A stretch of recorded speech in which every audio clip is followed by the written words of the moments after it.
everything you've been told about managing your anger, your dark side, and your aggression is actually making you weaker? It's a pretty heavy question, honestly. Right. I mean, society constantly tells us to just starve the angry wolf inside of us. We're told to meditate it away, medicate it away, or just, bury it completely. Yeah, the typical approach to negative emotions is essentially just pest control. Like you spot a dark impulse, bring in the exterminator and wipe it out so you can be perfectly zen. Which sounds great on paper, but as we're going to see today, that extermination model completely falls apart in the real world. So welcome to the deep dive. Glad to be here. Today, our mission is to guide you through this fascinating, really highly metaphorical set of notes that bridge two very distinct philosophical frameworks. Yeah, and these sources, they read like this incredible collision of ancient mysticism, modern street wisdom, and like raw psychological strategy. They really do. And these two frameworks, the author calls them the 501 Empire on one side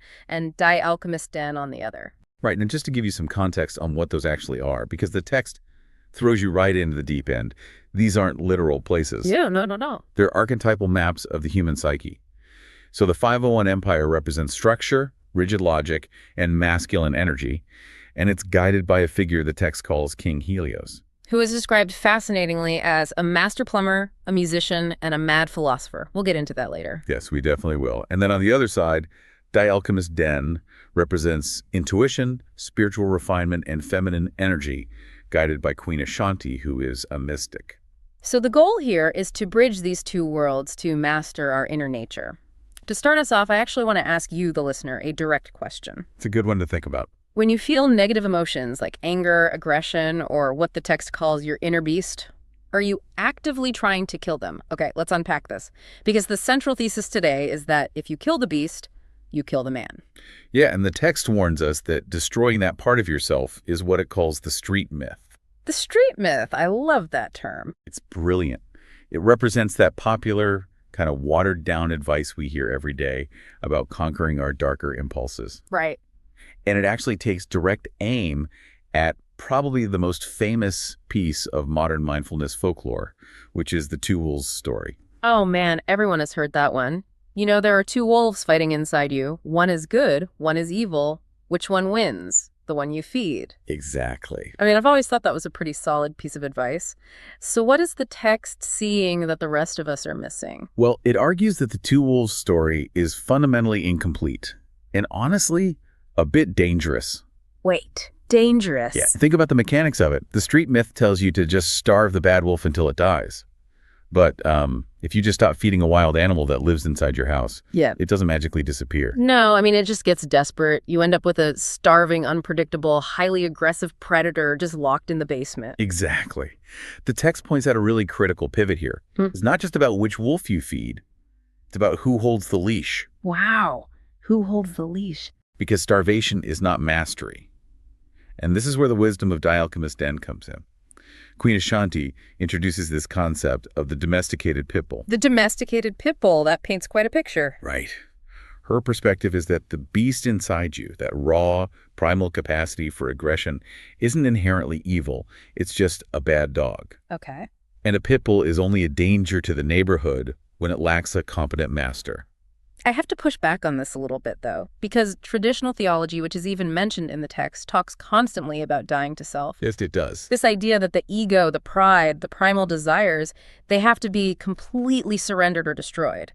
So, I mean, if I let my aggressive inner pit bull live, aren't I just a ticking time bomb waiting to snap at a coworker or something? That is the core fear, isn't it? That if we don't destroy the ego, it'll destroy us. Exactly. But the text reframes this beautifully.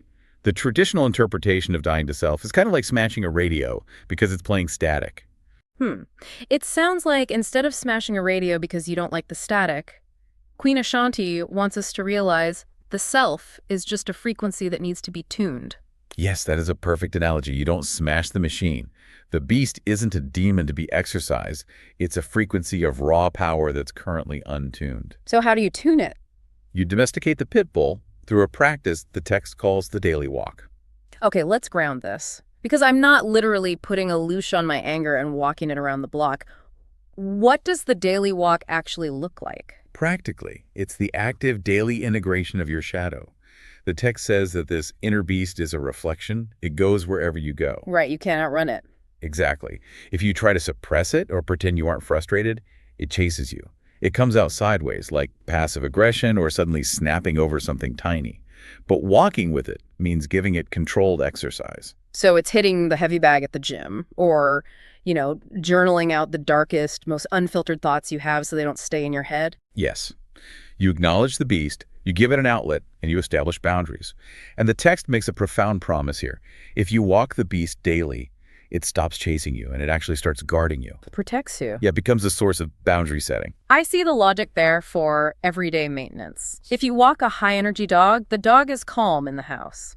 But let's be, real life isn't always a peaceful morning walk. No, it's really not. Sometimes you are pushed to the absolute limit. A walk around the block isn't going to stop a genuine crisis.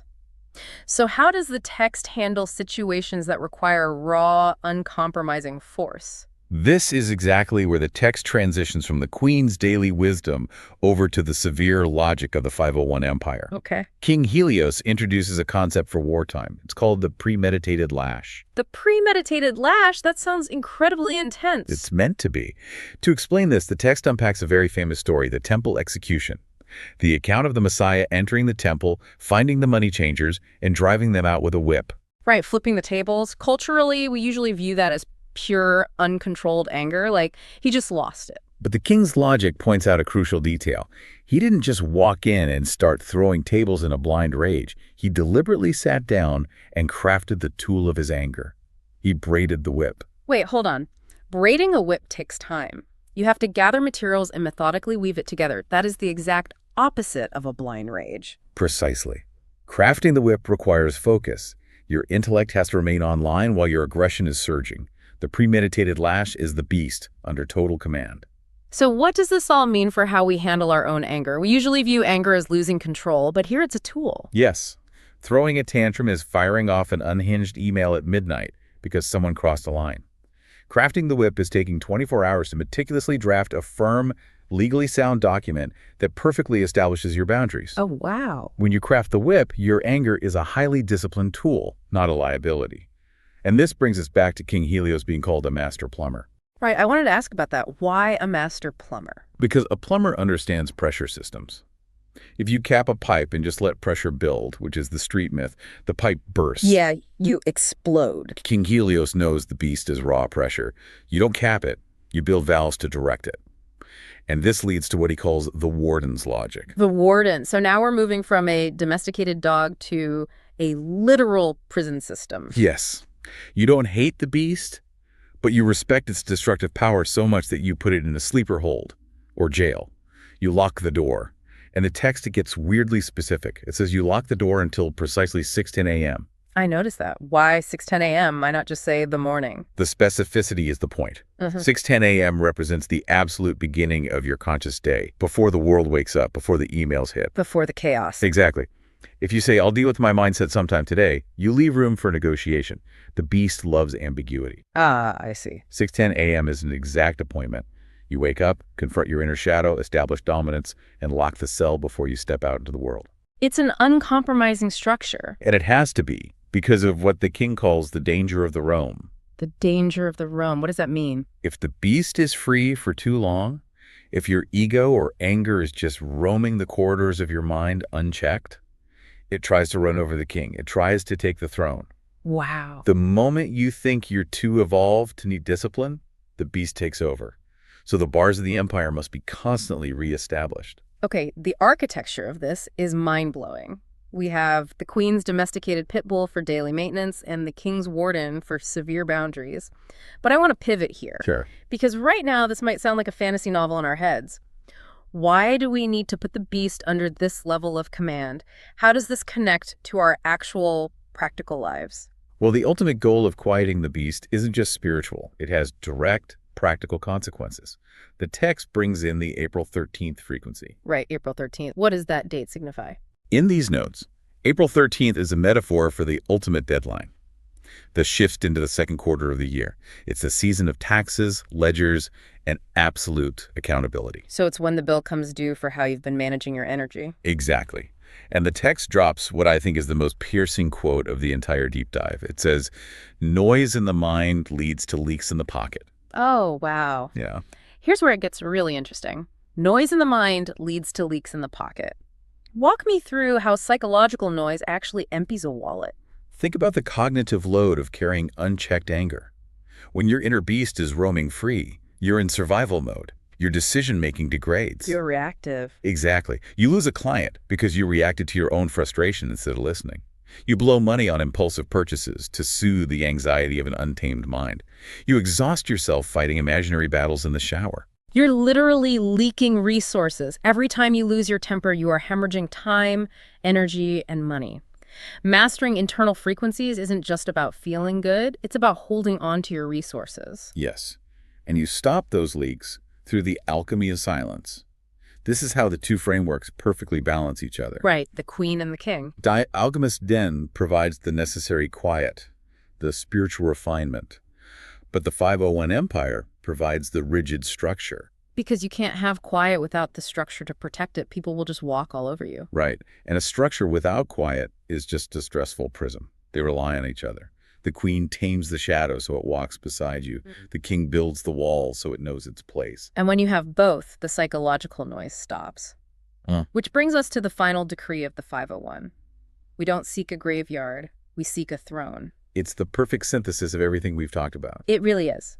Because if you kill the beast, you create a graveyard of your own potential. You bury the energy that could protect your family or defend your boundaries. A graveyard is peaceful, sure, but it's dead. But commanding the beast, that builds a throne. You become the monarch of your own nature, rather than a victim of it. So, just to recap the journey we've taken today, we've learned to reject the street myth of killing our inner nature.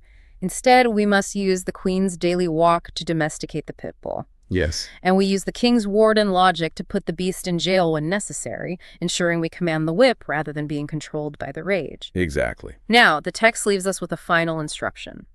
Take this wisdom and face your reflection every morning at the solar window.